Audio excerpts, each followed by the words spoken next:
I'll do a quick little intro here at the front of the room. Yeah, a little. Let me change the camera. So that, No, Austin is. I'm just introducing. there we go. Okay, awesome. Fun camera controls. Okay. So welcome to Map Time Davis. We are excited to be here with you all today. Our community is a group interested in working with spatial data. So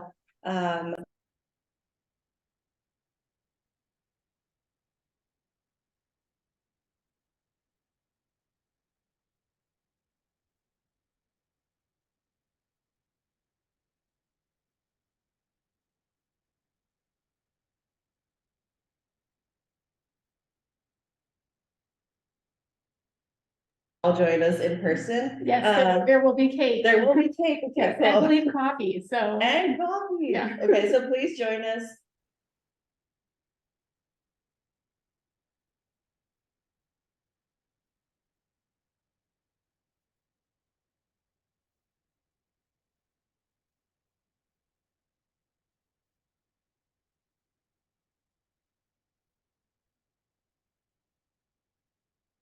Urban political ecology and urban ecology with a focus on urban bees. So I'll leave it for Austin to take over. Thank you. Yeah, so anyway, the audio was just kind of cutting a little bit there. So I'm not exactly sure what Lupe said about me, but to reiterate, I'm Austin Martin, and I'm a PhD candidate at the Temple University Department of Geography and Urban Studies. It's a let's see. Oh wait, just a minute here. What's going on with the Zoom? Everybody can hear me, right? Something just changed with the Zoom. highlighted you for the video. Apologies. We're learning how to do hybrid, and it's a learning process. Let's say. No worries. Yeah. Anyway, yeah. So I was saying I'm at Temple University's Department of Geography and Urban Studies. We are a large R1 public university in the city of Philadelphia, and I like our geography department a lot. We've got that urban studies in the title of our department, but we've also got a lot of environmentally and ecologically focused researchers. So I mean, it's primarily human geography, but we've got a good mix of that going on. And that's what I'm doing myself. I did my master's at the University of Michigan's School for Environment and Sustainability. I was focusing on, well, I was in an agroecology lab there, but I was focusing on urban bees. And that opened up a lot of new questions for me as I did that research. And I'll talk about that research in my talk today. But those new questions that opened up compelled me to actually shift over to human geography so that I could ask both social science questions and natural science questions together. So hence my focus on urban political ecology now. And also what I'm trying to do with this trajectory is to get these fields talking to each other more and more. So the human geographers with the urban ecologists, the urban political ecologists with the urban ecologists. It's actually really hard because there are so many different epistemic frameworks and so many different linguistic barriers and vocabulary barriers and just frameworks for thinking that don't mesh really well. And so I've had varying levels of success in trying to speak across these disciplines, but I'm continuing on with that, and I'm enjoying the process. So actually, let me share my screen. I'm gonna give a research presentation about what I've been doing lately, and then if we have time, I'm also gonna give a little tutorial on using QGIS.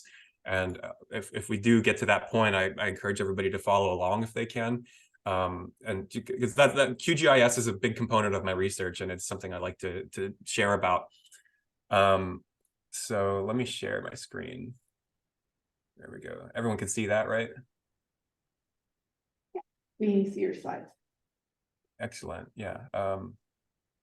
Actually, I'm gonna move this over to my other screen and then do the. You can still see that? There it goes. Yeah, now we see one slide instead of the whole setup. Excellent. Okay. Anyway, here's my email, my social media. If anybody wants to reach out, if you develop any questions that you don't get a chance to ask during this workshop, so please reach out to me. And also, I'm on LinkedIn. You can find me just by searching Austin Martin, my name. There might be other Austin Martins out there. Hopefully not. Hopefully you can find me. Anyway, so today I'm going to talk about my previous research that I've done with bee data collection, right? Bees are a big part of my research. I'm going to talk about how I got into that. And then I'm going to talk about how that research brought me to a critique of urban ecology's notion of the luxury effect. I've noticed the theory gap there, and I want to contribute to that conversation. So I'm going to talk about that, and specifically what political ecology can offer to that. And I'm going to also, from there, focus on my field work that I've been doing. I just got back from a long field work trip in Montreal, and I had a great time, and I want to talk about that a little bit. And I want to talk about my mixed methods. So I'll talk about my fieldwork methods, but also my QGIS that I use, my mapping, my remote sensing. And then we'll do a tutorial and go through that depending on the amount of time that we've got left. So firstly, I also want to just give a nod here to this old 2005 paper, this Peter Walker paper, Political Ecology, Where is the Ecology? This paper kind of stood out at the time as being just a review of how political ecology and actual sort of on the ground empirical ecology are meshing together or not meshing together. I mean, this paper kind of showed a mixed bag, but I basically see myself as continuing on this conversation. I think this conversation kind of periodically every 5 or so years rears up again. And I'm always really excited when I see more papers coming out about this. But I want to sort of plant my my foot here in this conversation and just kind of identify myself as a part of this ongoing conversation. My main argument overall here is that political ecology enhances our understanding of biodiversity in cities. Urban ecology does a lot of great work in terms of methods and research results, but I think there's theory that political ecology can bring in that can shape some more robust research questions and more robust frameworks going forward. And how this all started, I mean, I've been beekeeping for a long time. I've been fascinated by insects and bees for most of my life since I was a child. My uncle taught me beekeeping when I was in high school. And so as soon as I graduated college, I got this job working for, technically it's a Commonwealth. I don't know, I forget what the difference between a Commonwealth and a state is, but Pennsylvania is a Commonwealth. So I worked for the Commonwealth of Pennsylvania as a state apiary inspector, and it was a pretty sweet job. The state basically just gave me a pickup truck and a gas card, and my objective was just to drive around southeastern Pennsylvania and meet new beekeepers every day and help slow the spread of bee diseases and parasites and things like that, things that are contagious among the bee population and that threaten the bee population. The honeybee population specifically, that is. So this picture on the left, that's me probably, I don't know, 2012, maybe 2013.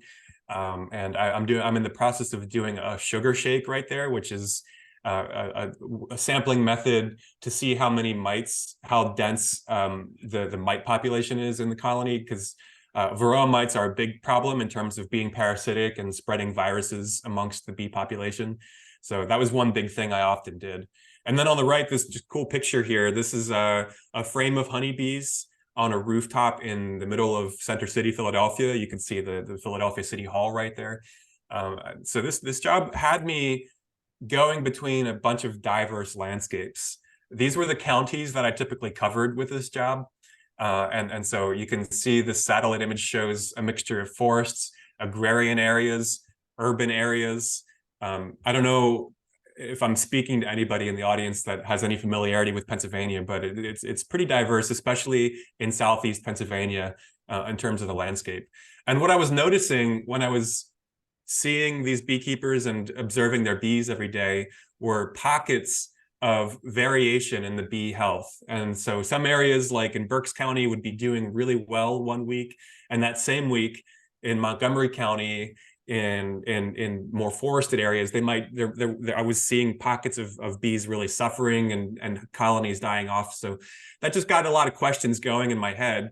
So I brought those questions into my master's program. And it was in my master's program where I decided to expand beyond just honeybees. I still do keep bees, and there's actually a little bit of a contentious debate within bee science and beekeepers. You know, when we've got like all these other native bees, is how much good really is it doing to keep honeybee colonies, right? Because they can actually sometimes outcompete native bees and spread disease. But I personally, I mean, this is a little tangent, but I personally see beekeeping as still important. It's the only, honeybees are the only bee species that live in these really large colonies that we can interact with as individuals. And I've seen many cases where people actually become naturalists just by starting to interact with honeybees. They become, you know, they start learning about what's blooming where and when, and they become intimately aware of the local ecosystem. So I think I think beekeeping is great, but I just want to draw attention to the many other bee species that we have. I mean, globally, there are about 20,000 species, and in North America, we've got about 2,000. And Pennsylvania and Michigan, as states, each have about 400 species. So there's just incredible diversity, and they come in all kinds of different shapes and colors and sizes. And in terms of the North American native bees, a lot of them have solitary lifestyles, as opposed to the large colonies that honeybees live in. They live in these, you know, just tunnels in the soil or in brush or dead wood. And they have these very specified coevolutionary relationships with a lot of the plants and flowers that have evolved in North America here. So in many cases, they're specialists. They only pollinate one or a small number of flowers, but they're very efficient at it. And so in that way, they're very important. You know, contrast that with honeybees, which European colonizers brought to North America. Honeybees are you know, they're important for the food system that we have as we know it, because you can put them on flatbed trucks and take them to these multi-billion-dollar industries to pollinate them. That's, you know, as we have at the scale that we have, we do need that. But they're generalists; they're not as efficient, so there's you know, there are important differences amongst these different species. All this to say, though, is I've expanded my focus beyond the honeybee. And so in my master's program at Michigan, investigating the urban landscape and bees, I selected 24 different sampling sites. This is a map here of the city and suburbs of Detroit. You can see here that it's a census, these are census tracts, and the lighter ones are wealthier and the darker ones, I'm sorry, the lighter ones are less wealthy and the darker ones are more wealthy. So you can see the suburban ring sort of outside of the city. That's where all of the wealth in the Detroit metropolitan area is. And then over here a little bit too. And so I just spoke to different people and found people who were willing to let me sample bees in their lawn. And so I had these 24 different lawns that spanned across the socioeconomic sort of span of the region. And throughout the summer, I just, this was some years ago, but throughout the summer, I just went around and sampled bees using a few different methods. I used pan traps and netting. And here on the left, this is Rebecca Tonietto. She taught me everything I know about sampling. She was a postdoc at the time, and now she's got a faculty position at University of Michigan Flint. But using both pan traps and sampling is a way to sort of correct for the bias of one or the other method. And ultimately, what I found when I ran the statistical models on the bees that I identified, I brought back many, you know, over 1,000 specimens to identify. That took me a while. But when I ran the stats, what I found was the higher the income in the neighborhood, the lower the bee abundance. And by abundance, I'm just talking about the raw number of individuals I found.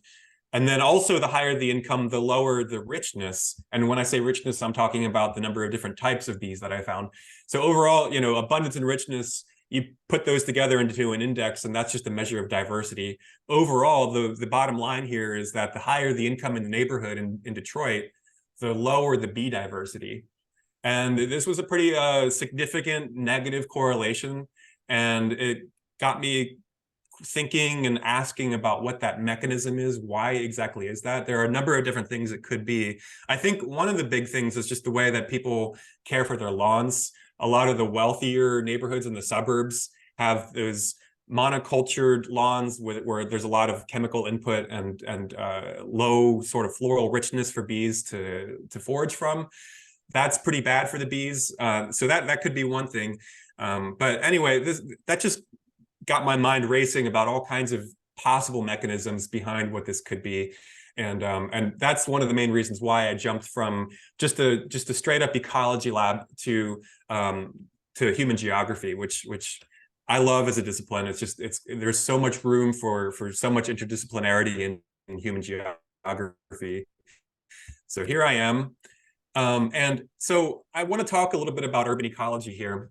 It sits right at the nexus of the social and natural sciences, but despite sitting at that rich nexus with all that potential, the discipline, I've noticed, it does shy away from using structural understandings of urban landscapes and socio-ecological conditions to understand what it's empirically measuring. And that's where I think political ecology can come in. And so one example of where I think urban ecology is shying away from a structural understanding is in its use of the luxury effect hypothesis. And the luxury effect hypothesis is this idea that cities feature a pattern of higher biodiversity in more affluent neighborhoods. The wealthier the neighborhood, the higher the biodiversity.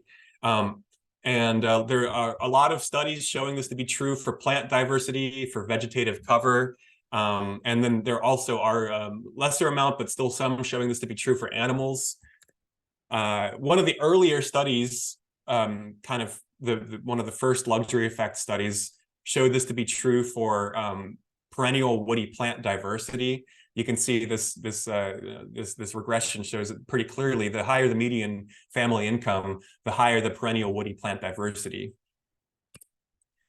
And then, of course, this all begs the question: what's the mechanism? Why is the luxury effect happening? Well, scouring the literature, what I found was mostly these explanations that focus on sort of individual level things, like higher income households have a greater purchasing power, which allows them to do more landscaping, which might bring more biodiversity.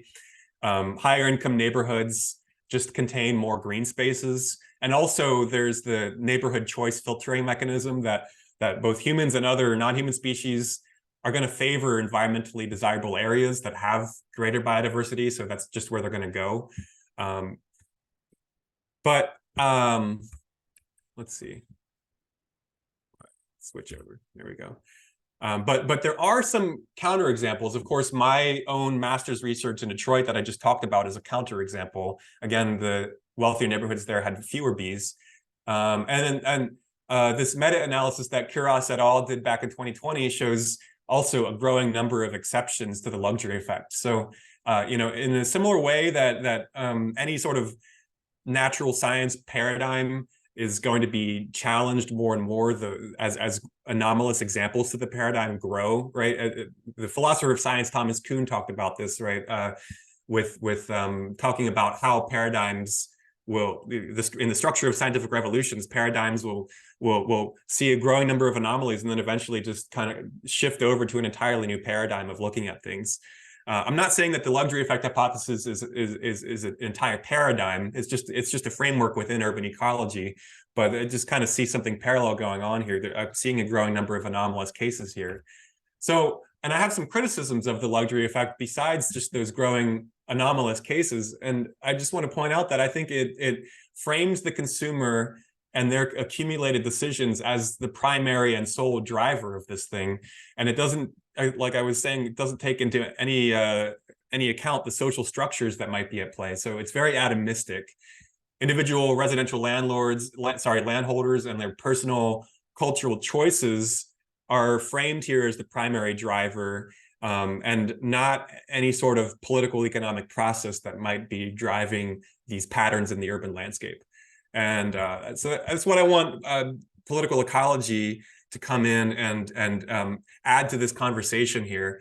And so yeah, I've been going to a bunch of different conferences, both ecology conferences. I go to the ESA, the Ecological Society of America conference.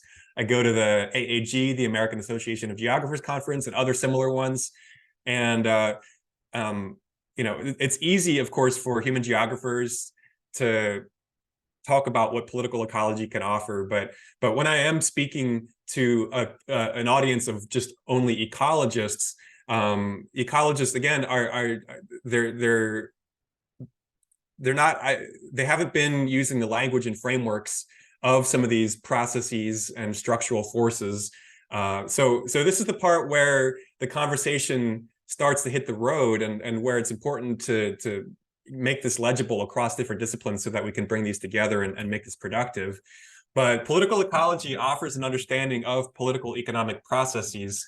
Some of the well-known human geographers, like Harvey and Massey and Neil Smith, make the point that capitalist urban processes create uneven urban geography and development. And it's not just this unevenness that we see, this patchwork of super wealthy and versus super disinvested areas of any given city. This patchwork is not just incidental. It's not just a sort of just a accident that we can hopefully kind of patch over with policy. It's actually, what they argue is that it's an essential aspect of capitalist growth and development in an urban landscape. And to kind of dive into that more, we should look at the contradiction between use value and exchange value. And the geographer Melissa Checker did a really good analysis of looking at the green gentrification that was happening in Marcus Garvey Park some years back in New York City, in Harlem.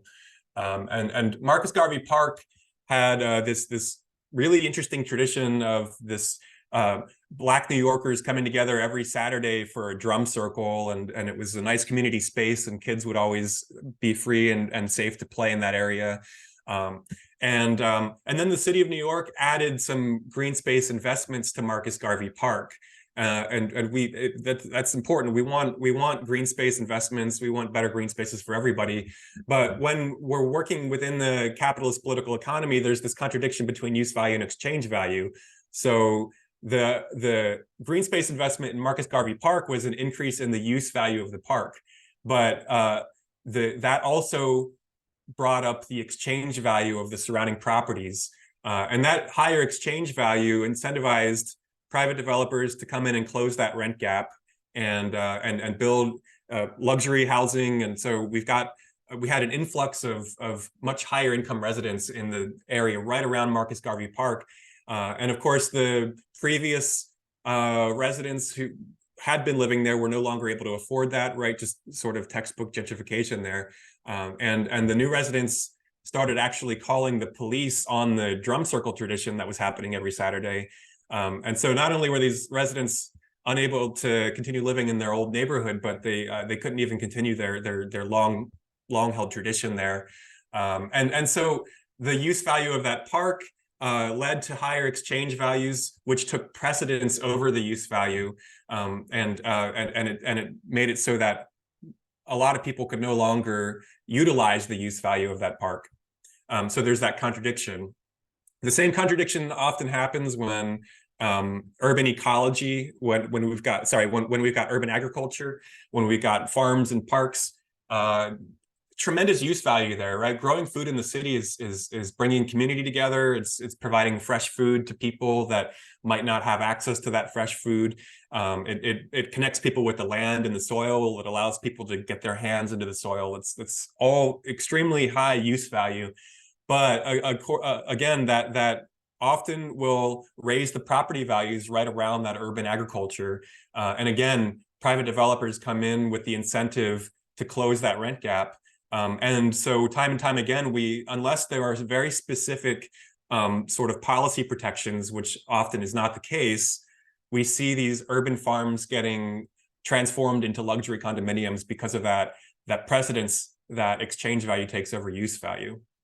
My advisor at Temple University, Hamel Pearsall, writes about that in particular, that the case of urban agriculture in Philadelphia and that contradiction in between use value and exchange value. And how that leads to us losing urban farms.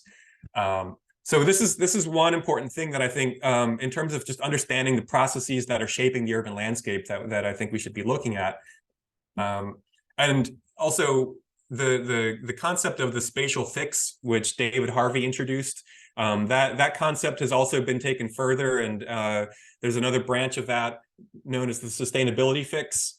But the spatial fix is just the idea that when there is a crisis in capital accumulation, or sort of a slowing of the urban growth machine, the solution to that is to go further and to develop in further out areas, or to find more means of capital accumulation in further out areas in order to solve that crisis of capital accumulation. And so in cities, again, that patchwork that we have, that uneven development, the patchwork of highly invested and wealthy neighborhoods versus impoverished and disinvested neighborhoods, allows for that spatial fix to take place, because developers can move into those disinvested areas and solve any sort of crisis of slowing growth machines, or a crisis of capital accumulation with that spatial fix. Or the sustainability fix in particular talks about the way that city governments or city growth machine coalitions will use sort of like sustainability rhetoric as a form of boosterism to further that, as a way to solve any sort of crises in capital accumulation in the urban context. And so urban parks in particular, Phil Lieberman talks about how urban parks in particular can be this vehicle of the spatial fix, or of a sustainability fix. And again, this is important in understanding the history and the spatial patterns of the urban landscape. So ultimately what I'm saying here is that political ecology enhances our understanding, in my case, with looking at bees, of pollinator biodiversity in cities. And so I decided, again, in the tradition of bringing these fields together and of practicing political ecology alongside empirical ecology, for my field work for my PhD, I've been going out and actually sampling bees. I've been comparing Philadelphia and Montreal as my two case studies, and for me, these two cities, they're dense, they're bikeable. Montreal more so than Philly, but they're both bikeable. So I actually have been on my bike with my bee net sticking out of my backpack, just going around to all of my different sampling sites, and it's been really fun. Unfortunately, I do have to kill the specimens. I have to kill the bees to be able to identify them under the microscope. It doesn't register on the population level, but I still I don't like doing that, but it's for science, and I can keep those specimens for future reference for future researchers. But again, what I mentioned earlier, what I've been doing in a similar way to my master's work is I've been using both netting and pan traps. You can see on the right here that there's that pan trap right there as means of collecting the bees. Here's some more pictures. I'm also taking data.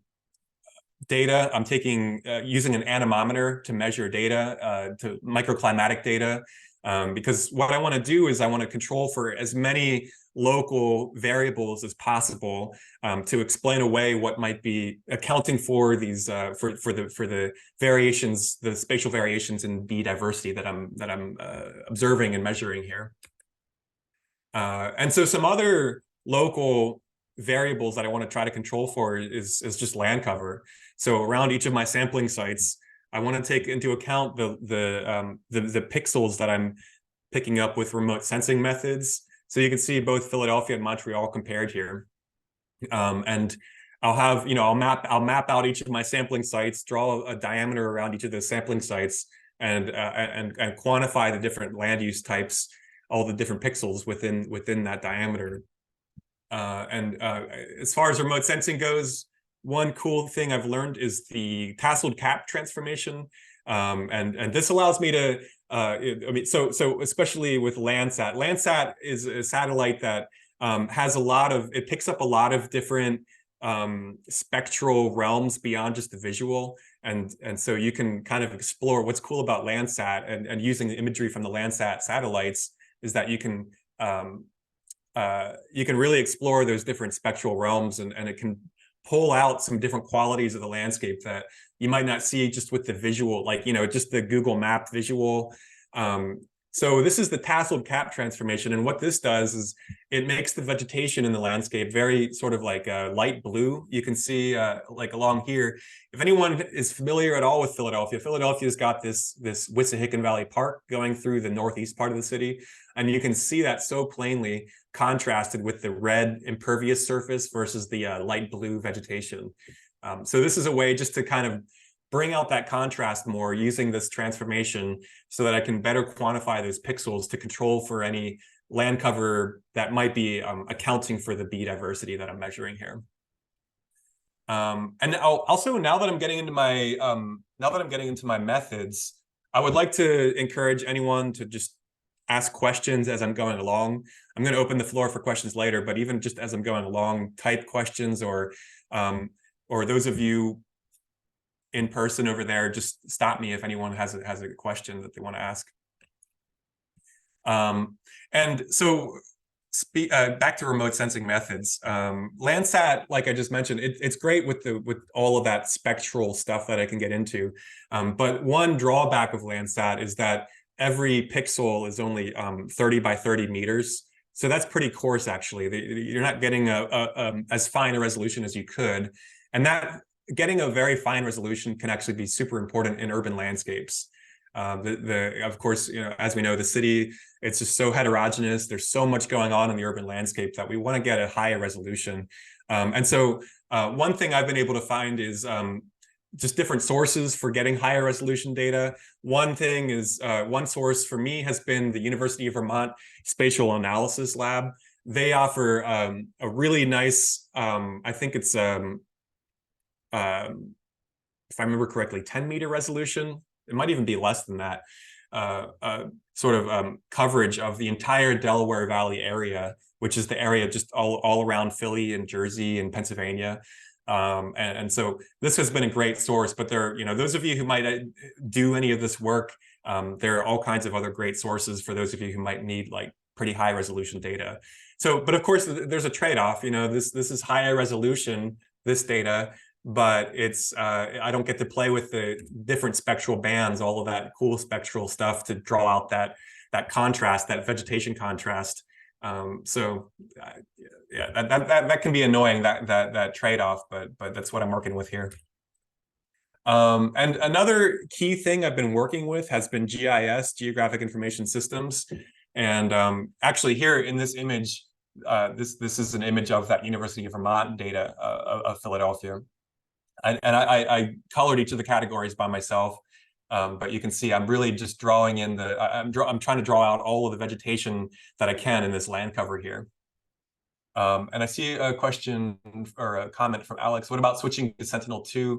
Most of the 10-meter land cover data is based on Sentinel. Yeah, and actually I have also looked at Sentinel as well. In my case, just for Philadelphia specifically, that University of Vermont data set has been the best one in terms of resolution, but for other areas, when I start digging into Montreal, for instance, Sentinel-2 is probably going to be a good go-to for me. So thanks for pointing that out, Alex.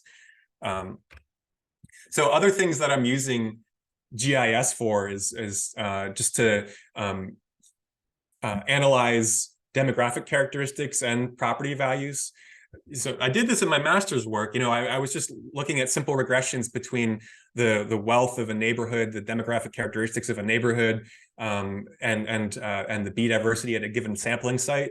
But and so here I'm continuing on with that. But again, of course, the difference here is the political ecological theory that I brought in to shape my research questions and to shape what I'm looking at. And so one thing I'm including here is also property values, because I do want to try to find some kind of proxy for those patterns of investment and disinvestment that people like Neil Smith and David Harvey have talked about in the urban landscape. And so I'm going to measure the sort of the past decade of change in property values around each of my sampling sites as a proxy for that urban process. And yeah, this image is just a closer up image of South Philly here. You can see some of the parks in South Philly and the impervious surfaces in South Philly. With that, I want to just open the floor now. That's mostly the overview of what I've been doing and what I'm continuing to do in my dissertation. And I'd love any comments, questions, even if it's just a comment. I'd like to hear any thoughts. And then from there, we're going to go into just talking about QGIS. I also want to just get a sense of how familiar the audience is with QGIS. Maybe all of you have already worked with this, and in that case, we can maybe go into something a little bit more advanced. But yeah, open the floor. Just looking at our attendance list online and folks in the room, I think we all have a general familiarity with QGIS in general. I think there's a couple folks whose name they don't recognize, but you all in the room at least feel. Yeah, I'm seeing nods in the room. You probably can't see that. I'll have to wait put up, but folks online, want to give a thumbs up or something if you're familiar with QGIS. Anyone who's not. Oh, Michaela says not familiar, but I applied for a job. So it'll be good to learn more. So that's good. So I think we're planning on for next quarter doing like a really deep dive into like an intro to QGIS too. So for folks who are newer to it, and you want more, like we will be doing more next quarter too. So keep your eye out for that. But so Austin, I think whatever you want to get into with QGIS, I think all of us are up for it. So great. But also just any questions or need for clarification or comments on the overview of my research?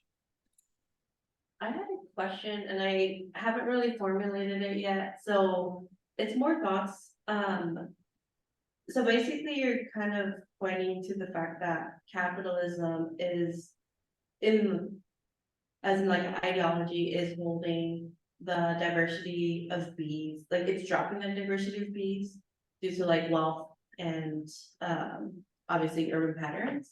So like what are you proposing might be solutions, or like what do other researchers do as solutions to this kind of issue? Because it's obviously going to be difficult to tell wealthy neighborhoods to stop using chemicals for their lawns. But like where are you going to go with this research? Yeah, that's a great question. And I think it's not quite simple. It's not quite as simple as just like capitalism is lowering bee diversity. What I'm just trying to do here is to understand how the urban capitalist process is and the cycles of investment and disinvestment in that process shape the urban landscape, and in turn shape urban biodiversity. And so it's more of just an exploration of trying to bring some theory into the process of understanding how urban biodiversity gets shaped, and to bring like basically a higher theoretical resolution into understanding that process. But of course, yeah, I mean, in some cases, and actually, I don't know what I'm going to find yet. I'd suspect that the vacant lots that I'm sampling the bees in might have a higher bee diversity than the sort of invested green spaces, but I don't know for sure. I was out there and I was just catching so many bees that it was kind of hard for me to like get a sense of which direction that was going, and so I'm going to have to run those numbers.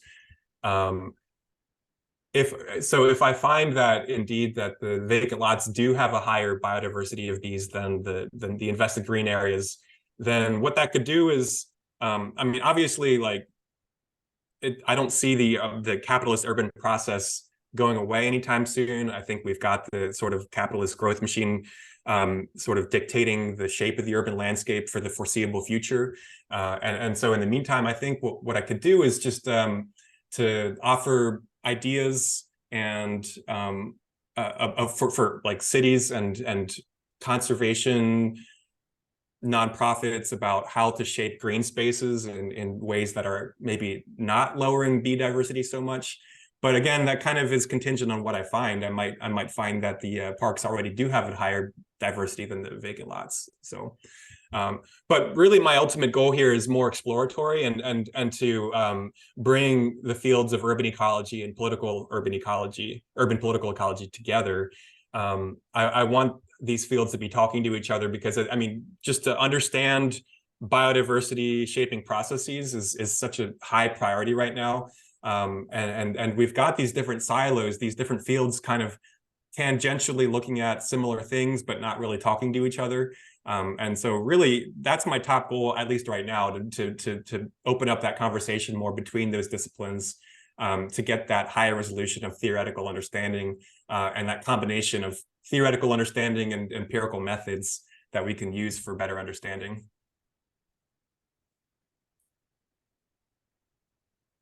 I also have another question.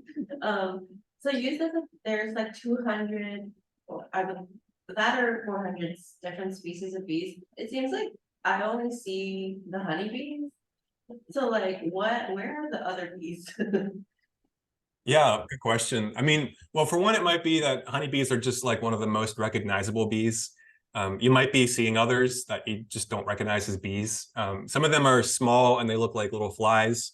Others are like really fast. So, but like for me, I just walk through any landscape, urban or rural or anything, and if there are flowers and it's warm, I'm going to see a good diversity of bees in most places, just kind of foraging. And so once you start kind of training your eye, you do start to notice more than just honeybees. And over on the West Coast, you've got a pretty high diversity. I don't know what it's like in Davis in particular, in that area of California, but the West Coast in general has a pretty high, I think you have higher numbers of bee species than we do here on the East Coast. We have a lot here. I just say from my backyard, because we grow a bunch of things that the bees like. So should have you over to count bees. We also do like a little bee house, and so we have a lot of leaf cutters. They're really fun. Okay. Yeah, Oh, leaf cutter bees, nice. They're so cute. Those leaf cutter bees. They literally just cut little chunks out of the leaves and carry them away. It's really cute to watch. I know, under watch. I'd love to sample bees in California.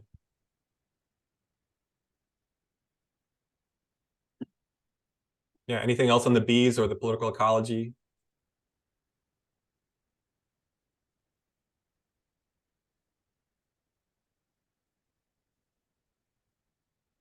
And also, if you think of something later, I've got my contact info there. Do reach out, do connect. But yeah, I see Michaela says, if you want to try QGIS, it's free and open source. Oh yeah. Just convincing people. Yeah. Wendy's got a question? Yeah, so I was wondering about, like, can you just like briefly introduce your university's geography program? Can you repeat that? Can you like tell us about the Temple University's geography program? Oh, sure. Yeah. I'd love to talk more about the Geography and Urban Studies department at Temple. I mean, we're a relatively small department. I have observed that a lot of geography departments have both physical and human geographers, and not all of them. Some are just only one or the other, right? But I'm actually not sure what your situation is at Davis. But at Temple, we've got almost entirely human geographers. And again, it's got, historically, our department has this urban focus, but we also, in the past, it seems like in the past 6 or 7 years, we've got a sharp increase in people looking at environmental problems and ecological questions. I'm one of those people. And so we do have a growing contingent of people that are actually, that actually do have one foot in some of the empirical natural sciences. We've got some a nice remote sensing lab also, and the folks in the remote sensing lab are focusing a lot on like wetlands in South America and wetland change dynamics in South America. And some of them are starting to identify themselves as critical physical geographers. So it seems like we've got sort of a kind of like a nascent physical geography, but specifically a critical physical geography sort of nascent group just beginning in our department, and that's cool to see developing. And I see Alex asks, do you find that limiting in terms of getting remote sensing advice? Oh yeah, actually, no, I've actually had very good, I feel like I've had pretty good remote sensing training, just because of that nascent remote sensing group that we've got going on. Like Victor Gutierrez, for instance, he's on my committee. He taught my remote sensing class. He's developed a few R packages, and he's got a very good little group of people working on remote sensing, wetlands in particular. And I've learned a lot from Victor, so I've been able to get a lot from that. Thank you. Can I have additional questions adding up to that? Like, what is the difficulty of applying? Like how difficult is it getting the program? Like the acceptance rate, and what are you seeking in a candidate? Like, do you have that information? All right, so the audio cut out for a second there, but what I think I heard was how difficult is it to get into, I'm not sure if you meant specifically the Temple geography department or in general a geography department. And then I didn't hear the second part. Maybe Wendy, you can give a little background of what you're. Yeah. So I'm currently applying for like a master's program in geography starting in 2024, fall 2024. So I've been kind of looking for schools, and it's very interesting that you also have a geography background. So I just thought it would be interesting to know more about your school geography program. So whatever I'm asking is just about Temple University's geography program, geography and urban studies program. So I would love if you can tell me more about it. Oh, I see. Okay. Yeah, we do also, we have master's students in our program. So if you're looking at master's level applications, definitely do consider Temple. I like it. I also want to add, I do think that our department has a lot of just sort of peer-to-peer support. That's one thing I really like about the department. I feel supported by my colleagues, and I'm there for my colleagues when they need the help. It's a nice little community, and the master students usually are included in that community. We tend to check in with the master students too, hang out with the master students. There are more PhD students than master students, but definitely there's room in the community for master students who come to the program. A lot of the master students also continue on to the PhD. So if you're going into the masters and thinking about continuing on, there's a good sort of like pipeline available for you in my department. One thing I like about it is also that it's just right in the heart of North Philadelphia. So if you do have any urban research topics in the research questions you're asking, Philly's my favorite US city. I love Philly.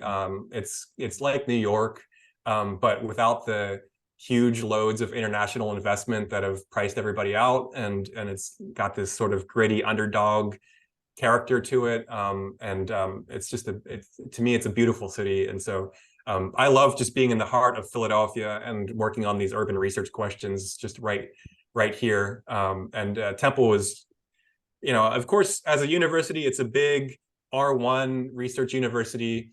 And so its campus does, like a lot of these big R1 universities, it actually is creating tension with the surrounding communities, with the neighborhoods around it, because it is contributing to, like I was just talking about, higher property values, which is causing some trends of gentrification.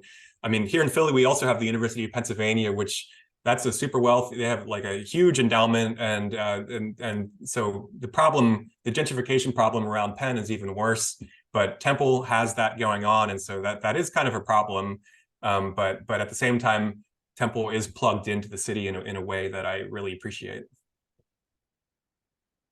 Thank you. And can I add one more question, please? Yeah, I'll take all the questions. Yeah. And yeah, so just wondering, like, so you have the master's in art program and the PhD program. So what is the difference between these programs if you want to like kind of briefly introduce the difference, and also what's the different things that people do after getting an MA in geography at Temple or after they get a PhD at Temple? So what different things people do after getting these two respective degrees? Yeah, well, of course, there's a huge difference between the MA and the PhD. For one, the master's is just a lot shorter of a program. It's 2 years typically. And the PhD is 5+ years. I'm in my 5th year, and I might have to take a little longer than I might take 6 years. I'm guessing. So there's that just really big difference. And of course, with the PhD, you're typically teaching along the way to get funding as you go along. With the master's, not usually. So just the overall the bottom line difference is just the huge difference in effort and time. But the PhD program, you need to do that if you want an academic career, or if you want to get plugged into certain high-level research positions in government or nonprofit worlds. Of course, if you're not interested in an academic career and you don't necessarily need to get some of those very specific research positions, a master's might be all you need. After the master's, it might be sort of a diminishing returns kind of thing, depending on what you're aiming for. People who do their master's in geography, specifically at Temple, I've seen them go into nonprofit positions, into policy positions. I've seen a lot of GIS. There's a lot of sort of like government GIS research positions that people with masters are going into. I don't. There might be like someone working in administration that could give you some of the stats and the like full sort of profile overview of where graduates have gone on to. I don't know the specifics other than just what I've sort of anecdotally seen, but it seems like good prospects. I think just across the board, whether it's Temple or anywhere else, geography is just a great discipline to be in. I mean, I might be biased, but it allows for so much interdisciplinary methods. It gives you the chance to bring together so many different disciplines, you can, if you're looking for a job, you can really market the skills that you get in geography in so many different directions, depending on how you frame yourself and how you frame your resume. There's just so much potential and wiggle room that you can work within. It's not really a one-dimensional sort of pipeline path. There's just a lot of room of different things you can play with and draw out and go different paths. Okay, sounds good. Just one last question. Are you is it okay? Yeah. So can I add one last question, please? Yeah, you can ask. Yeah. I also want to. I mean, I'll take as many questions, but the moderators too. I just want to make sure that. The program and get back on topic because on the recording, but like maybe you can follow up afterwards. Okay, yeah, I'll follow up. Sorry about that. Do follow up with me afterwards. Yeah, I don't want to risk focusing on too much of like a small topic here. But anyway, the next thing I just want to talk about is QGIS, especially for those of you who are less familiar. I'm sure there's a variation in experience with QGIS. But what I really like about QGIS, and hold on, I want to put these side by side here. Esri is the company that developed ArcGIS, and you can see I put the interfaces of these software programs side by side here. QGIS on the right, ArcGIS on the left. You can see how similar they are. I mean, of course, there are differences when you start looking at the details. But ultimately, they do very similar things. And when you learn one, it's pretty easy to kind of play around with the other and get a hang for the other. So, but the thing about ArcGIS is that it's proprietary. And unless you are in some kind of academic program or working for a company, you're not going to have the license and the access to ArcGIS unless you pay a big fee for that. So I personally really like QGIS as an open source software because it's, I see just open source in general, I see is very important for the online landscape of software and tools that we can use. I see, open source is like the digital commons because anybody can contribute to it. Anybody can make R packages, for instance, for statistical analysis. And you can see the source code and you can understand what's going on with the software, and it's just free. It's there. It's people are collaborating, building this stuff together, as opposed to a billion-dollar company, Esri, doing this and charging people for it and keeping all the source code closed. So Esri, it kind of is the standard in the field. And so you're probably going to have to use it one way or another if you get into GIS. And I've used it a lot. A lot of the coursework I've gone through has had me using ArcGIS, Esri. But some of my coursework also introduced me to QGIS, and that's what I want to talk about now, just specifically because of its open source availability. Oh, and one more just positive or advantage of QGIS is that you can run it on Mac or Windows. With ArcGIS, you need Windows. And not quite sure why, but that's a very nice thing about QGIS. It just is more versatile in that way. So a few key things that I want to draw your attention to on the QGIS interface are these different panels. So you've got the browser panel here, and this is where you're going to go if you want to just search for any files on your computer to bring into the map. You've got the layers panel down here. And so this is, once you bring in your files, whoops, I changed it. Once you bring in your files, this is where the layers are going to show up. I'll do a demonstration after this. And then the processing toolbox over here on the right. I hope you can all see my mouse, by the way. The processing toolbox is where you're going to find the different tools that you can use to manipulate the shape files that you're going to be working with. And then on the top, the toolbars, this is just where the different functions are, bells and whistles. And so I'll get into this a little bit with the demonstration, but just keep these kind of 4 things in mind, those of you who are fresh with this stuff. Those are just 4 key things in the interface that you should be thinking about. And I also want to talk about the types of files we're using. We're using shapefiles. And shapefiles are just vector data. That means they're just made up of lines and points. That is, as opposed to if you think about remote sensing and satellite images of, like, for instance, from Google Earth, those satellite images are what's called raster files. And those are just made up of like a mosaic of points that make up the overall picture, the satellite image.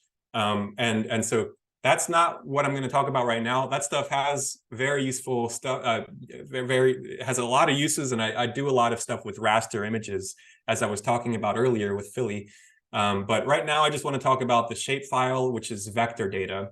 So it's polygons and lines. It has a coordinate reference system, and the coordinate reference system is basically just well, when we think about the globe, and we think about the need to transform that 3D globe into a 2D surface of a map that we're looking at, things are going to get distorted. And so depending on where on the globe you're looking at, you're going to need a different coordinate reference system to correct for that distortion that you get from that 3D to 2D transformation. And so that's every shapefile has its own coordinate reference system, and you can change it if you need to. And you can change the colors of the shapefile when it's displayed in the interface by going to the properties and then symbology. And I'll also show that in the demonstration. And then also another key thing is the attribute table. And this is where the shapefile has each shapefile has its own attribute table, and you can go to this attribute table and look at all the data that's attached to that shapefile. And it shows up in these rows and columns. And this is where the power of data analysis comes in with this stuff. And you can do all kinds of, selecting of specific aspects of the shapefile that you want to look at. For instance, this is a map of Philly right here. Whoops. this is a census map of Philly. I keep changing it. I'm sorry. There you go. And if we wanted to only select one of the neighborhoods within this overall map of Philly, we could go to the attribute table and just select those rows that make up that neighborhood. And then we would select just that neighborhood as opposed to looking at the entirety of the city. So I'm going to minimize my presentation right now and change my shared screen over to QGIS just to kind of walk through some of this stuff that I just talked about. Okay, share screen. So y'all can see my QGIS interface here.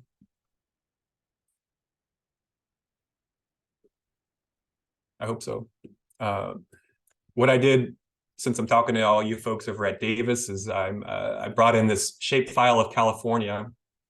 And again, just to reiterate, these key areas are the browser panel, the layers panel, the toolbox panel, and up here is the just the toolbar. And you can see here in the layers panel, we've got these two selections.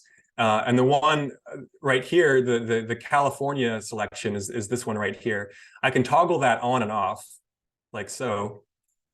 And just looking at California, we can see that these are the census tracts of the state. And you can really see the areas of the state where you've got more small census tracts, like a higher density of smaller census tracts, are the areas where you've got the big cities. Down here is LA and San Diego. Over here, Sacramento and the Bay Area. And I think this is Davis, right? Am I right about that? Those of you who live over there? Yeah. Yeah, Sacramento is right here and Davis is right here. Yeah. Yeah, so anyway, this is a cool way to just be able to like look at the census tracts. And in order to open up the attribute table and look at the different rows and columns and the data attached to this shapefile of these census tracts, I'm going to right click right here. Well, and also, actually, one quick thing is I can rename this to make it easier, because when I downloaded this, it just has these, these numbers. To make it easier to remember what it is, I'm going to rename the layer. So I right clicked on that and then hit rename layer. And I'm just going to call that California census tracts. And now I'm going to right click on it again and go to the open attribute table selection. And that brings up this attribute table again with all the rows and columns. And so I'm just going to select the first batch of rows here just to show you. And then when I exit out of the table, I can, well, it's actually not showing up. Maybe they're all, maybe I need to select a larger batch, but you can see the selection showing up on the interface as long as you've selected enough. Let's scroll down and select just a bunch of them.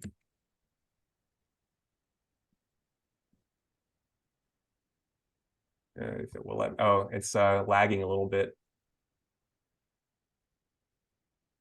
That's because Zoom and I'll give my QGIS. machine a bit of patience. Sorry, what was that? QGIS on one computer running at the same time don't get along. So What was that? You said QGIS and what else don't get along? trying to run both QGIS and Zoom at the same time, it doesn't work that well because they both use your graphics card. So that's probably.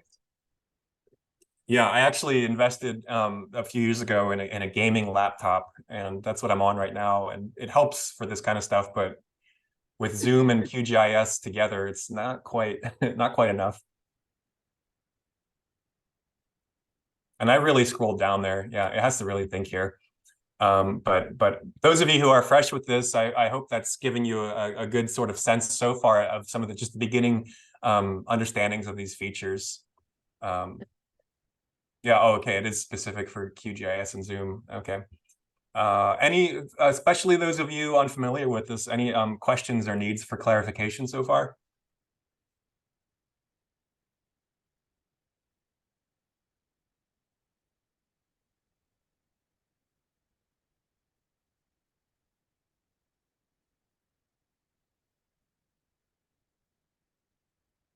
I guess while my machine is thinking, I'm going to go back to my presentation.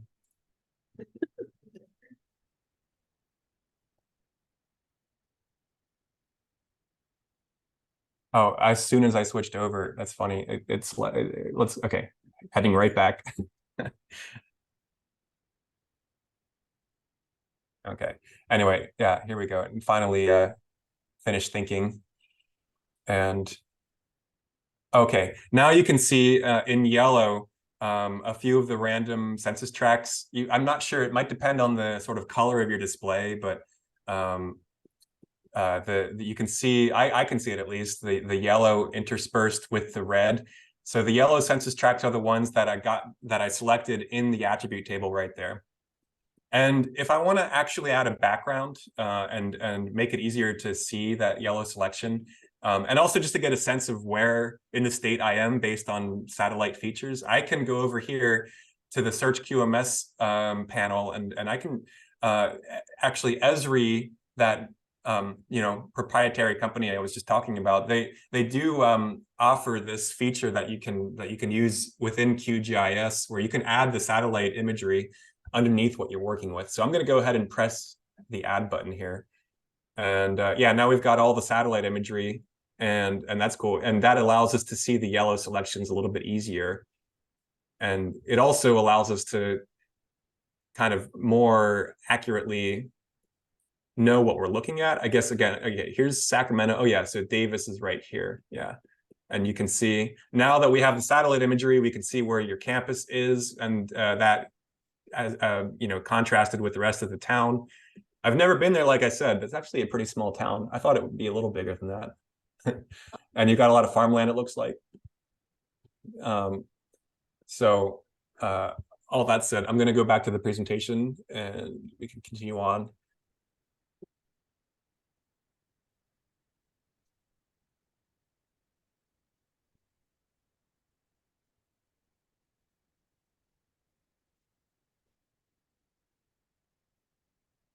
So where we left off, attribute table. And next I want to talk about bringing census data into the map. This is one big component of what I do in my research. And it's actually one of the things that gives me the biggest headaches. And so it's a tool that is super powerful, but it's cumbersome sometimes, we'll put it that way. But if you want to look for your own shape files, first, I also want to just talk about where you can find some of that stuff. So you might be working with California data, or you might be working somewhere else. But examples, when I work with Philly data, I go to Open Data Philly. If it's New York City, you can go to NYC Open Data. For Detroit, the Detroit Open Data Portal. And the state of California has something for the overall state, the California State Geo Portal. I'm sure some of you have already worked with this a lot. And so, yeah, and not only can you find the census tracts of whatever locale you're working with, but you can also find all kinds of data sets and different shape files from all kinds of different public services that might be useful. So these are great resources to use. But if you're looking for the demographic data itself, I personally, like to go straight to the source, to the U.S. Census Bureau website. And if I'm working outside of the US, like for me, I do Montreal as well, and Canada has its own counterpart to this. But the drawback here is that it's got a confusing interface. The data is great, but the interface just kind of sucks. And I feel like every time, yeah, and no shade if any of you are going to work for the Bureau, the Census Bureau, or already have, no shade. Like a good friend of mine works for the Census Bureau, but yeah, the interface, every time it gets updated, it feels like there's no improvement. Let me go back to my browser now and just give a quick rundown of getting some of that data, because that can be a process. And also, I want to quick check, where are we with time-wise? My clock is covered up because of my display here. About a quarter after the hour, so we've got until noon here, so I guess 3 your time. Sure, okay. We got plenty of time. Cool. Okay, so I'm gonna go back to my browser and just walk through a little bit of this, getting the census data.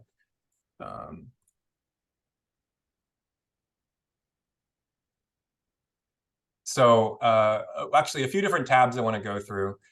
Firstly, I got that California shapefile from this tiger line shapefile page here on data.gov. You can see the overall the URL is up here, and so I scrolled down and I just downloaded the shapefile, and it downloaded as a zipped file, and so whether you're using a Windows or a Mac, when you download that zipped file, then you're going to have to extract the contents of that zipped file. But I just want to point this out as where I got that California census shapefile that I was just showing you in the QGIS interface. This tab right here is just the California State GeoPortal for those of you doing any kind of California-based research. Again, I just typed in Davis up here, and this is all the different stuff that came up with Davis. So you've got a lot of just all kinds of random different data sets that you can bring in depending on what you're working with. And finally, here's the US Census Bureau. And let me widen this a bit here. So what I did was, well, okay, let's go to the beginning here just to show you how I got to this point. So here's the home page, and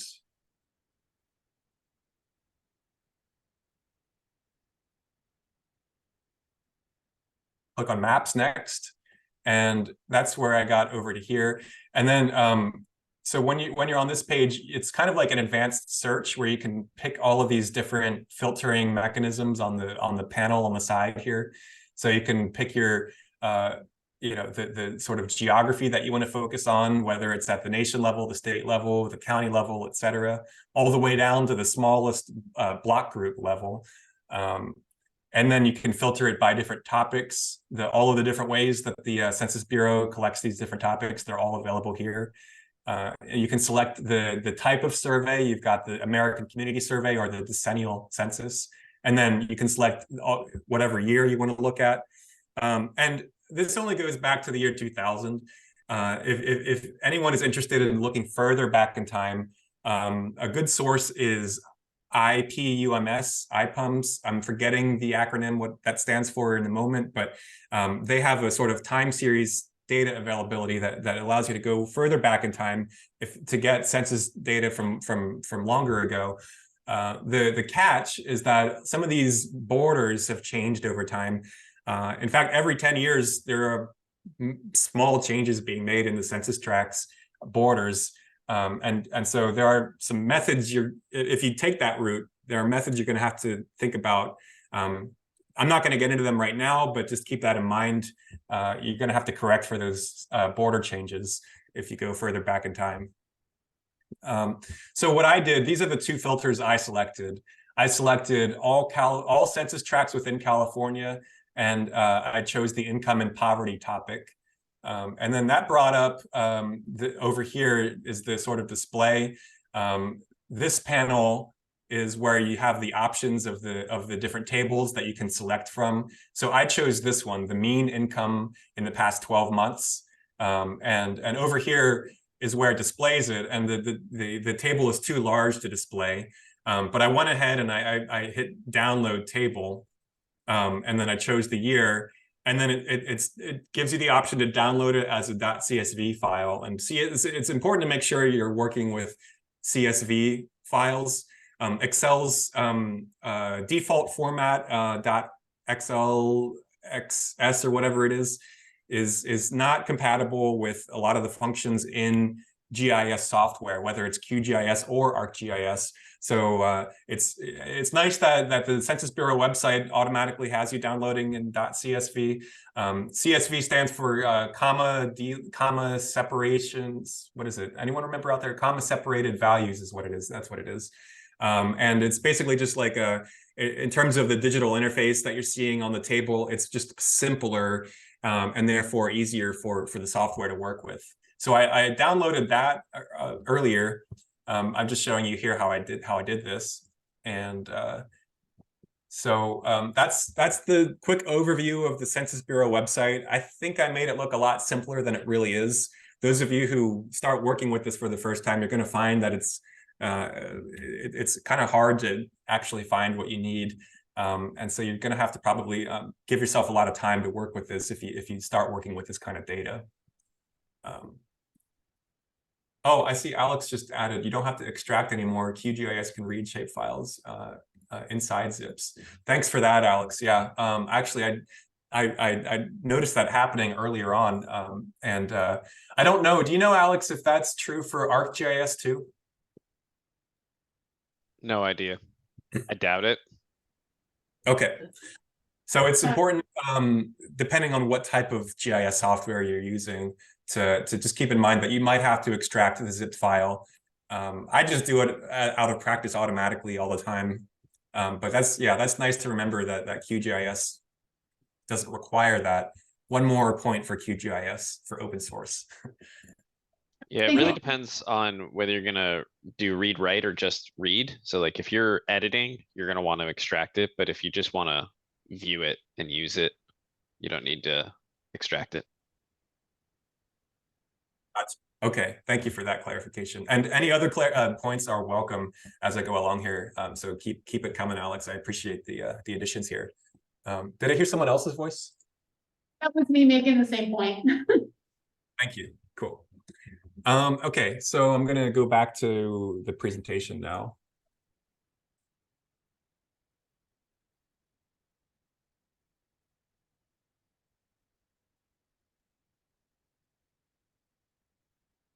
Let's see.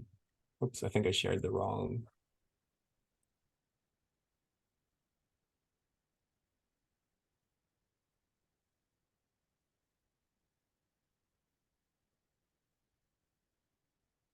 Can you see the slide adding to map? Is that the slide you're looking at? Right now we've got the attribute table slide. And Oh, gotcha. okay. Yeah, there's so many different windows right now. Okay. Let me put this into.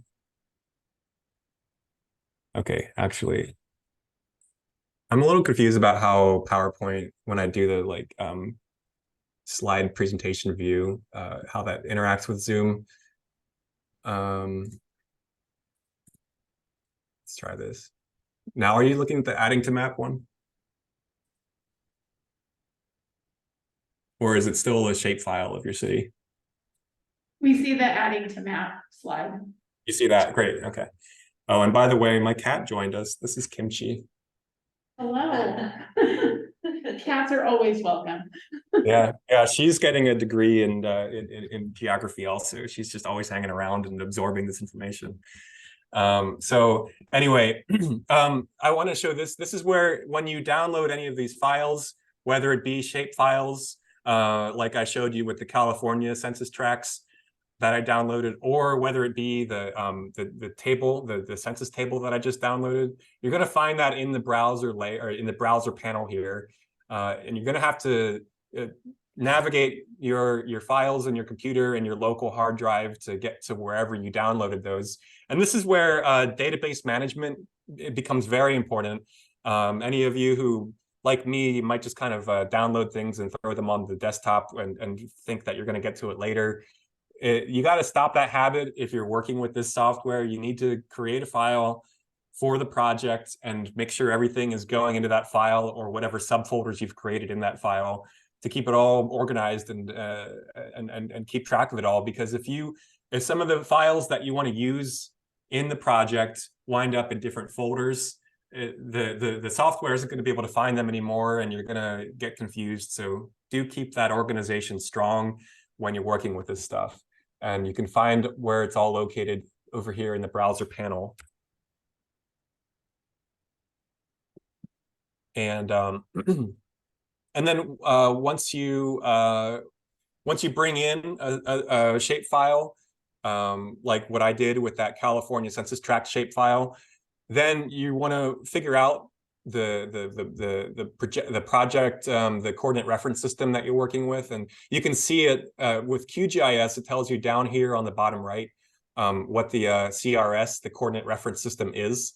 And you can go in and change that if you need to. And so I want to show you what I did with the California one. And again, like I was saying this earlier, because we are working with a 3D globe converted into a 2D display, we want to make sure that we are, you know, selecting the proper coordinate reference system to account for that distortion. And so I'm going to zoom back out and show us. Down here is, again, where it displays the coordinate reference system. I'm going to just click on that. The one that it's in right now is the state plane California 2 FIPS NAD 19, you know, all these symbols, acronyms and numbers and stuff. But the point is that when we're dealing with the state plane coordinate reference systems, every state has more than one. I'm not sure whether, if anyone knows in the audience, whether there's a state out there that only has one. I guess maybe Delaware or Rhode Island might only have one. Anyone know? But typically a state will have more than one. And California has, I don't know how many, but more than two. Pennsylvania only has two. California has, I don't know, 4 or 5, I think. 6, thanks, Alex. And so you want to make sure. I chose the state plane California 2 one because that one, at least just looking at this myself just now, seemed like the best one for Davis. I don't know whether it really is the best one for Davis, but it looked like it was. And down here, there's this little display that shows you where on the map you are. Michelle says California Albers 3310 is good for the whole state. Oh, okay, that's good to know if I ever come back to working with California some more. And that's good to know for any of you out there working with California. But yeah, down here, this little display shows you exactly where the coordinate reference system is the most accurate with the least distortion. You can see this little shape is the Bay Area right here. And so this one, I guess Davis is just like here-ish. And so this is definitely the one, I mean, at least it's one that will work, but California Albers 3310 would be good too. So that's what I did. I selected that. Before I selected that, I looked at the shapefile. I'm going to turn off the satellite. I looked at the shapefile and I noticed it didn't look quite right.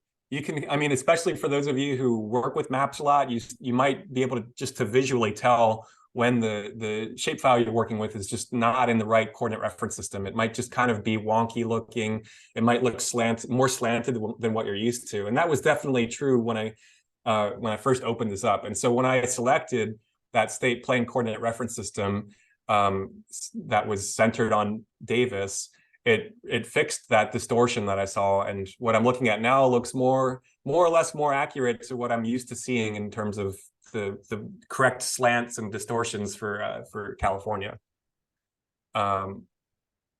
So any questions at this point, especially from people that are less familiar with the software?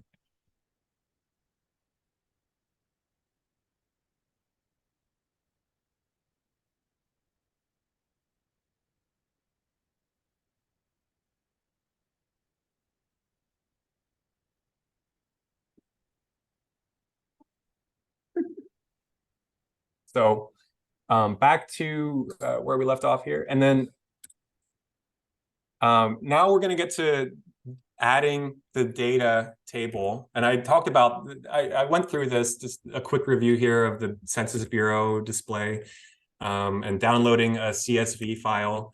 I just did, again, the open data.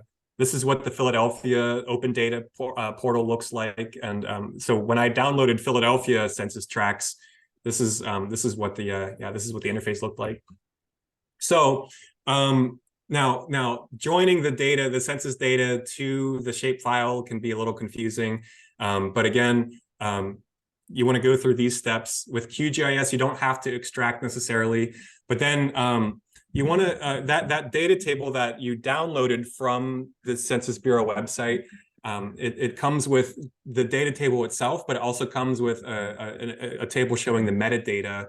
And you want to look at the metadata because again, it's all those numbers and acronyms. And so you want to look at the metadata to understand what each different column is telling you, what it stands for. Because if you haven't worked with this before, it's difficult to interpret exactly what each column stands for in that census table. You can go ahead and delete any unneeded columns. Like a lot of the tables that you download from the census data website are going to come with all kinds of fluff that you're not going to need to work with. And so just to make it more wieldy, go ahead. It's fine to delete that stuff. And then you want to, the next step we're going to do is join the data table to the shapefile so that we can attach that data and work with it visually and spatially instead of just in the table. But to join that, we do need to do a join function, and the join function is going to require that we have everything matched up. We're going to need each of the units in the data table to correspond with each of the units in the census tract in the shapefile. And so to do that, we need to make sure there's a column that acts as a key to translate that over. And to create that column, I mean, typically we might, I just use the GeoID name to create that column. And there are different ways. There are different ways that you can make sure that you have a matching column. I'll just show you the little technique that I use. So I'm going to go back to the QGIS interface. Actually, no, I'm sorry. I want to take us to the Excel table.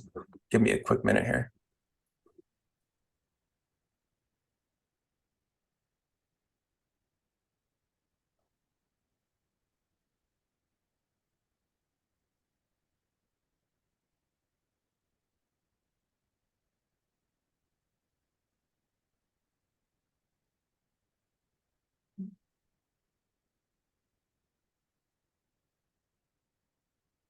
Okay.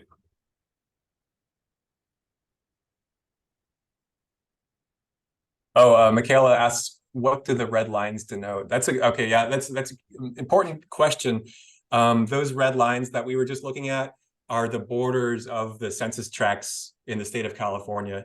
I'll go back to that real quick just to make sure we're all clear about that. So again, yeah, this is overall the state of California. And you can see the rural areas have much larger census tracts because they're less dense. And that's just how the Census Bureau, it creates larger census tracts to capture less dense areas. And then you can see the denser areas like down here, Los Angeles, has much smaller census tracts. But yeah, what you're looking at is all the borders. Yeah, key thing there. So anyway, sorry, back to the data table. So here's the Excel table that I downloaded from the Census Bureau website. And again, as you can see, it's got all kinds of these acronyms and numbers. So that's why, like each of these columns, you're going to look at that column and not know exactly what it means. That's why it's important to also refer to that metadata table that also came along with this download. When I extracted the zipped file, it opened up both this overall data table and also the metadata. Oh, I see. Sorry, quick question. Is that a pretty common way to show the state, is what Michaela asked? And it's a common way to show a state if you are working with census data. A lot of people, it kind of depends what kind of resolution you want to be working with. Sometimes you might want to be working at the county level, and in that case, you're going to show the county borders. Or in other cases, you might need a higher resolution. And so the smallest unit that you can get from the Census Bureau, because any smaller than that would be invading privacy, the smallest unit you can get is the block group. And that's a smaller unit than the census tract. And so if I were to download the block group shapefile, you would see more lines, a denser kind of mess of lines, just because of the higher resolution of the units. But yeah, I mean, the census data, that's pretty common. A lot of people are going to work at that level, and really it just depends on your research questions. But anyway, so the data table here, Now this, when I downloaded this data table, it did not come with this column right here. It did have this column and it had this one, but I went in myself and I inserted this new column that I called GeoID. And I used the Excel function, the right Excel function. I'm going to just type that in, what I did here, just to show you what I did. And so I typed in right. You always, if you're not familiar with Excel, you always need to do that equals sign to let it know that you're doing a function.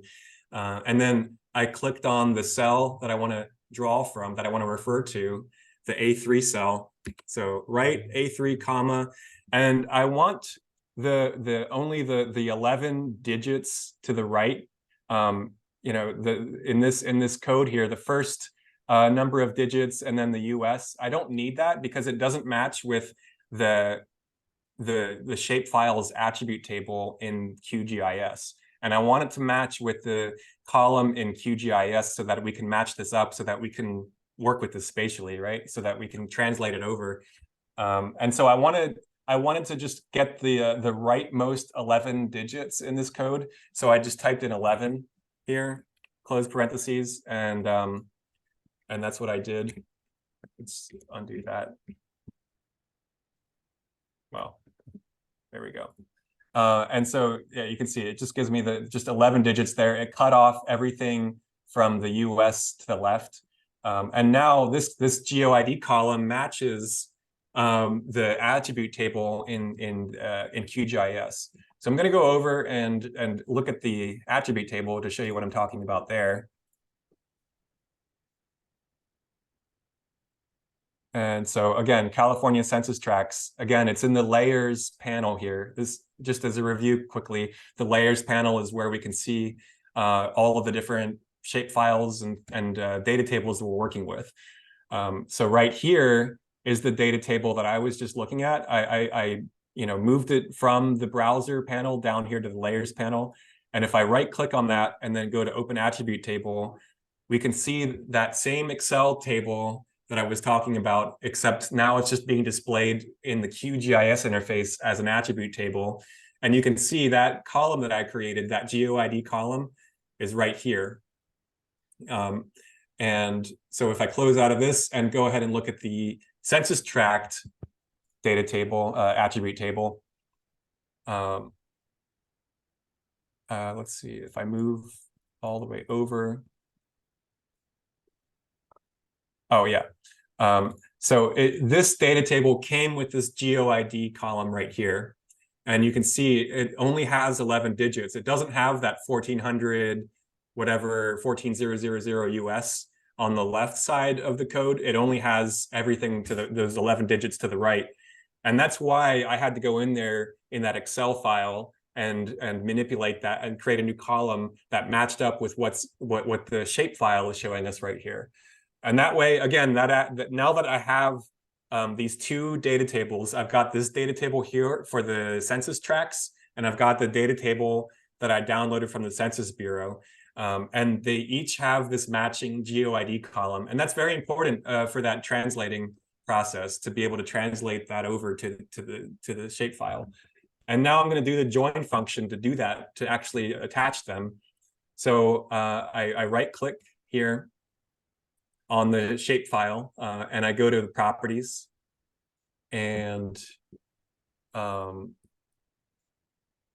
then on the left here, you've got all these different options. I'm going to go over to joins, and then I'm going to click on this little plus to start a new join.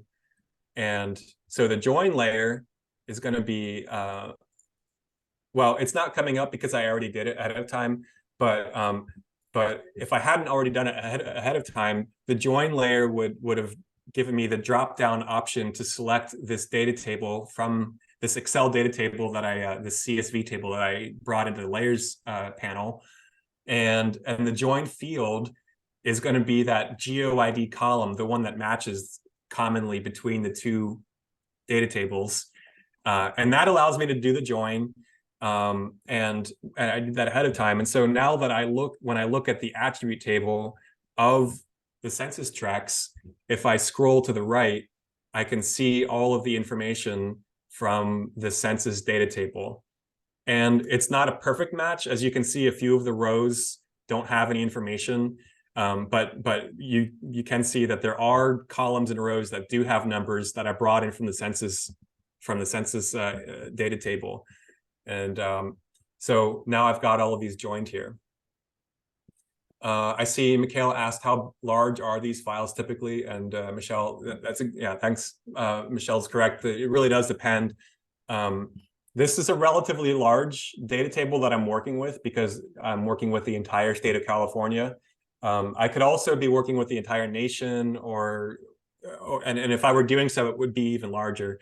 Yeah, it can be a challenge depending on your hard drive and your computer's processing capabilities. So keep that in mind, especially if you're doing Zoom at the same time. Yeah, anyway, that's my process of doing the join function right there. And this over the years has given me a lot of headaches.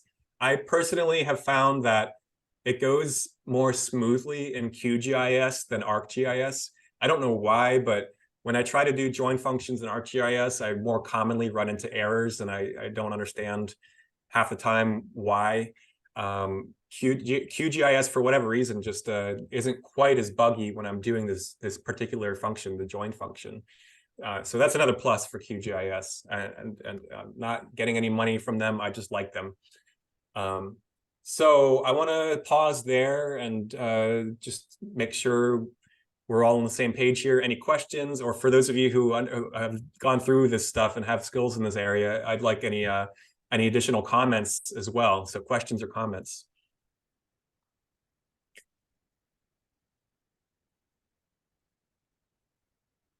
I think I'd like to plug office hours for Data Lab. We have a little bit of a pause because I know there's been a lot of questions in the chat. If folks have questions after this and you're like, who do I ask these questions to? You can come talk to me and the other Data Lab folks. I'll drop the link in the chat for that. But so once Austin is done letting us pick his brain, if you have questions later, come see us in Data Lab and we can talk about some of these other questions that might come up, or come back to map time as well.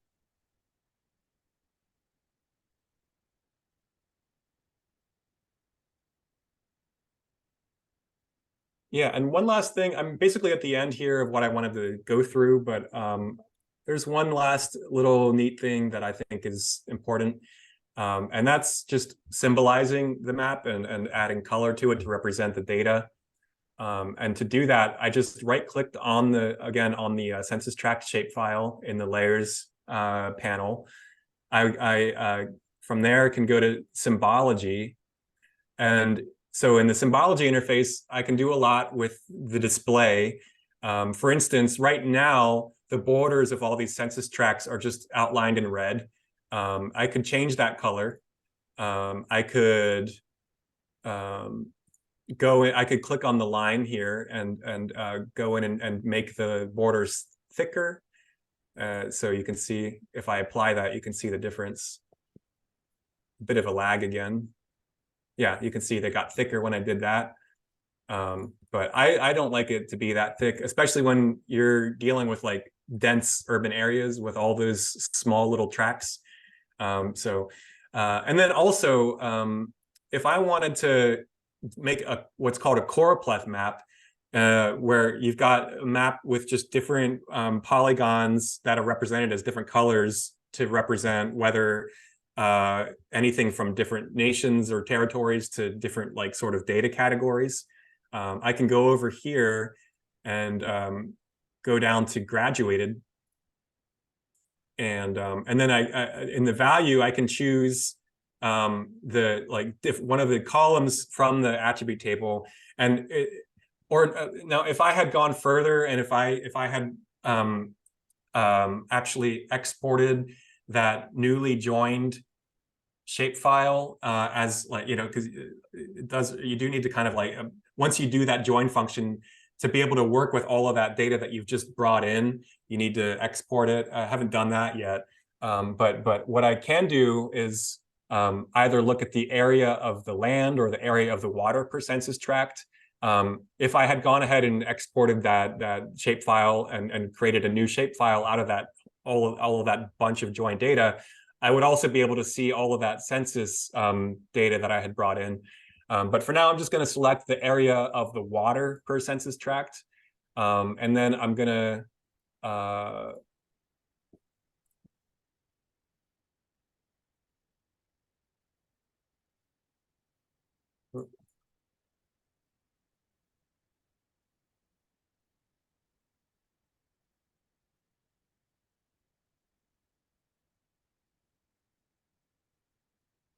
hold on. I'm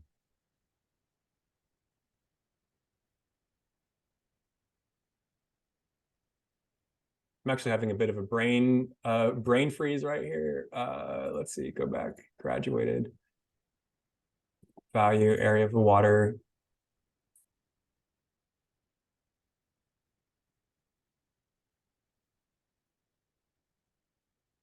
I want a color ramp, not just a simple fill. I'm having a brain freeze in terms of getting that color ramp. Oh yeah, okay. And then you just need to classify it, hit the classify button and it'll bring your colors on. Yeah, thank you. There we go. Oh yeah, and as soon as I hit the classify, you can see the different gradient values.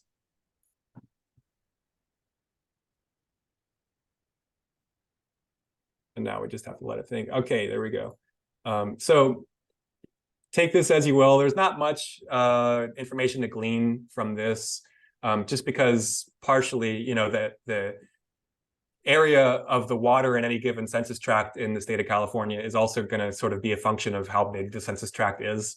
But yeah, there could be something useful and interesting. But yeah, you can see that a lot of these more rural census tracts are in the greatest category, the darkest blue, so the highest area of water. And then a lot of the smaller ones don't have any water, which makes sense. It makes sense just because they're smaller, they're less likely to have water. I just wanted to show this as one example, like of just the quick overview of how to get the choropleth map, the different color classifications on your display. And you know, from here you can hone your skills and make some really pretty maps and do all kinds of cool analytical techniques. So that basically concludes the workshop part that I wanted to go through. All that to say, I just want to show this as an example of one of the methods that I do in my multi-method, in my mixed method research. You know, with my bee collecting, say I were to collect bees in California, I would make points on the map at each of my sampling sites, draw a buffer around each of those points, and then agglomerate all of the data, all of the demographic data that I've joined to these census tracts or block groups, and agglomerate that data that falls within that buffer. And then that is how I can sort of assign a value, let's say, you know, an income value to each of the different sampling points, just to control for that, to make sure that there's no sort of explanatory effect. Or the same could be said for the pixel values of the satellite images from the remote sensing that I do, or anything else, any other sort of data that I can agglomerate within the buffer around each of my sampling sites. And I wanted to, especially those of you who are less accustomed to using the software, I wanted to bring you along a little bit, show you some of the basics of the power of this software, what you can do with the software. And this is just one tiny aspect. This is just working with polygons and vector data and census data. And this is even for that small category of what you can do. This is just scratching the surface. But I hope I did help some of you out and point some of you in a good direction here. And I also hope that I you know, piqued your curiosity about what I'm doing in terms of talking between the disciplines, between urban ecology and urban political ecology, and what I'm doing there with the empirical and the theory stuff together. So one more time, I want to open up the floor for any comments or questions or anything else. Thank you so much, Austin, for walking us through it. I appreciate the walkthrough of QGIS. I always struggle with joining attribute tables with the shape files, so that is something that I'm gonna keep and like go back through the recordings for sure. Maybe I would love if you could share some like, a lot of it is like clicking through and figuring it out, and obviously we have office hours, which is great, but maybe like if you can share some tips or tricks that you use when you're stuck on a project, like is there a specific website that you go to, or any other kind of tips? I know that like it's always good to save your work a lot of like often with Mhm. JS. It's crash and like lag, so maybe like things like that that you want to share. Yeah, well, yeah, saving often, that's important because, you know, even though QGIS in my experience is slightly less buggy than ArcGIS, QGIS can still be buggy. And I have lost data before because I wasn't saving often enough. And again, I want to reiterate the importance of database management and your files and their folders and just keeping that all organized. That's a very important part of it. And then also when I hit any roadblocks and I don't really know where to go and I'm stuck, honestly, my favorite places to turn are YouTube or just like Googling my question. And, you know, Google, I feel like has kind of lost its edge over the years, and it's not quite as good as it used to be, but it's still, I can still Google a question about ArcGIS or QGIS and find a few good hits on some forums where people have been discussing over the past years some of the same problems that I run into. And it's just helpful to read those forums and to see people having the same issues and how they solve them. But yeah, YouTube too. YouTube is great. They have nice tutorials on there. And then of course, any big research university like Temple or Davis, they've got plenty of resources of folks you can go talk to. At Temple, we've got an expert GIS cartographer guy in the library, and I know him. I've developed some rapport with this guy over the years, and he's just great to bounce ideas with and go to see if he has any thoughts on things that I get stuck onto. So that's all the above is what I turn to.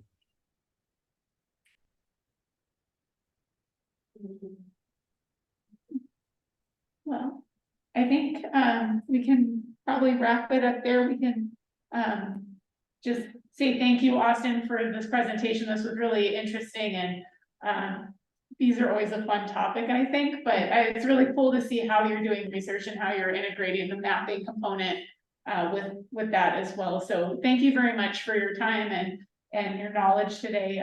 We really appreciate it. I'm honored. Thanks, everybody. I appreciate everybody just with your engagement, your questions.